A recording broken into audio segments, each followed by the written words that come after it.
अरे कौन सी आप प्रिपरेशन कर रहे हो, आपको बेसिक की पॉइंट्स ही नहीं पता। सो हेलो बच्चों, ये 33 डेज का वीडियो है और इसमें मैंने रियल लाइफ सिचुएशन कवर किया है। रियल लाइफ का मतलब जो बच्चों के साथ हो रहा है। और आज का मेरा हेडिंग है कि की पॉइंट्स ऑफ एवरी चैप्टर। जो हर चैप्टर के कुछ कुछ की पॉइंट्स होते हैं, यू मस्ट नो दोज की पॉइंट्स। आप एग्जाम में बिना की पॉइंट्स जाने जा रहे हो, मानता हूं पूरा चैप्टर आपसे नहीं प्रिपेयर हो सकता in most of the cases.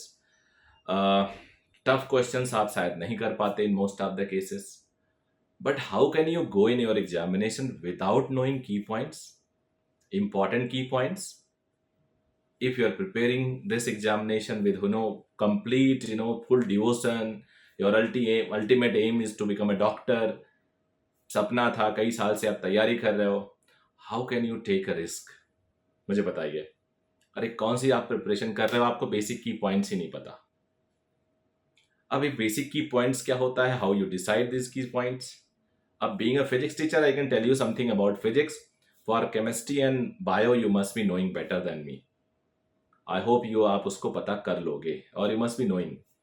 मैं छोटा सा एग्जांपल दे देता हूं। सबसे पहला एग्जांपल मैं दे देता हूं मैकेनिक्स ऑफ फ्लूइड्स स्टैटिक्स से, कि एक आइस पानी के ऊपर फ्लोट कर रहा है। यू मस्ट बी नोइंग कि आइस का 1/10 पार्ट ऊपर रहता है, 9/10 अंदर रहता है।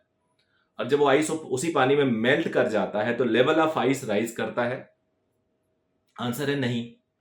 सबको पता है, आई होप सबको पता है। आइस के अंदर एक आयरन या ग्लास का एक बॉल है छोटा सा, वो डाल दिया आपने, और जब आइस मेल्ट किया तो बॉल अंदर चला गया। स्टोन था, स्टोन अंदर चला गया, तो level of water level, answer क्या है? ऊपर जाएगा, नीचे जाएगा, सेम रहेगा? आंसर है नीचे जाएगा। बहुत ही कॉमन की पॉइंट है। उसके बाद उसके अंदर एक मैंने लाइट प्लास्टिक बॉल रख दी, हल्की चीज। जब वो मेल्ट किया, प्लास्टिक बॉल फ्लोट करने लगा, या बबल था। ऐसे केस में क्या होगा? लेवल राइज करेगा।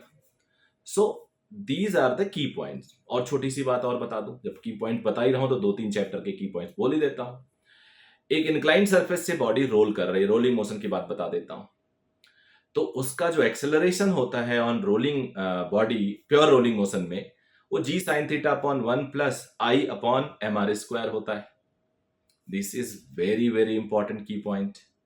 उसके बेसिस पे हम टाइम निकाल लेते हैं। टाइम आता है √12 अपॉन ए, तो time inversely proportional to √a हो जाता है। जिसका a ज्यादा, उसका आपको पता है कि उसका टाइम कम लगेगा।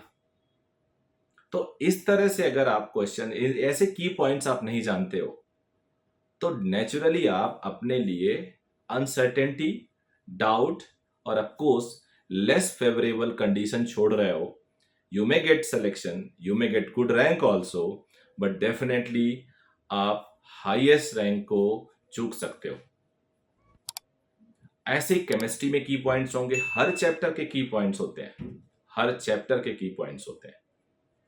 अगर मैं ऑसिलेशन वेव्स की बात करूं तो वहां पे आपको बहुत अच्छी तरह से बताया जाता है, सिंपल हार्मोनिक मोशन में साइन और कोसाइन का 1 पावर जो होता है वो एसएचएम को रिप्रेजेंट करता है, और उसके रूल्स होते हैं। डबल डिफरेंशिएट करो, directly proportional two of -x आएगा, या अगर y लिखा है तो -y आएगा। और अगर आप स्क्वायर लेते हो तो ऐसा नहीं आता है। अगर आप यहां भी गलती करते हो तो आप यू आर मिसिंग समथिंग। तो ये चीज आप नहीं कर सकते।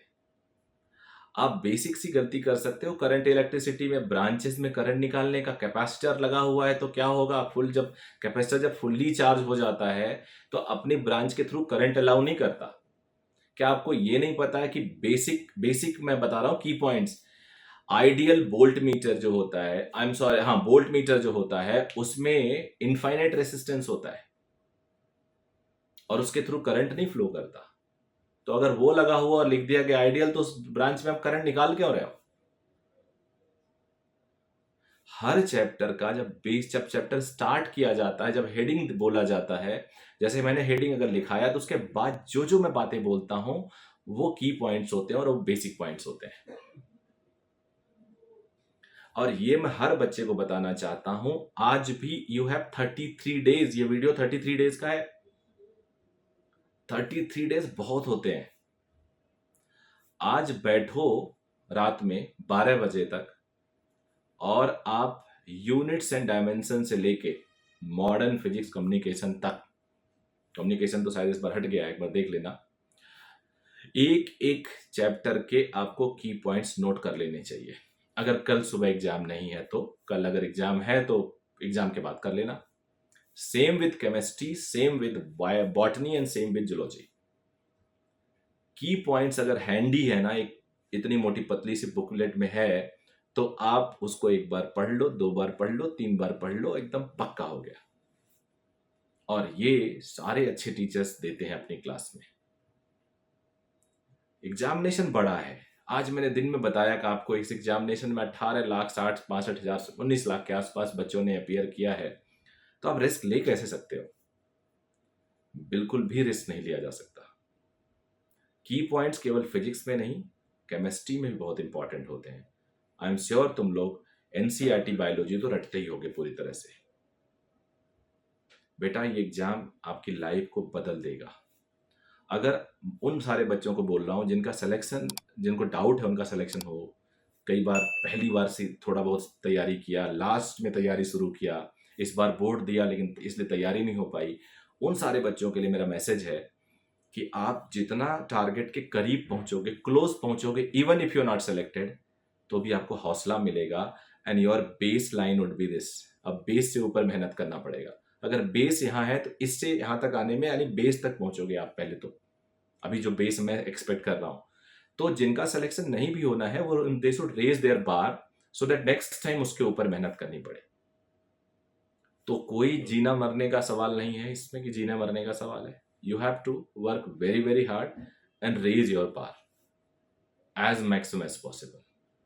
So I hope you will continue watching this series at 7 p.m. every day, and these videos are very small videos, and it will definitely add some values, will give you some motivation, will give you some hint for your preparation. So bye bye, thank you, take care.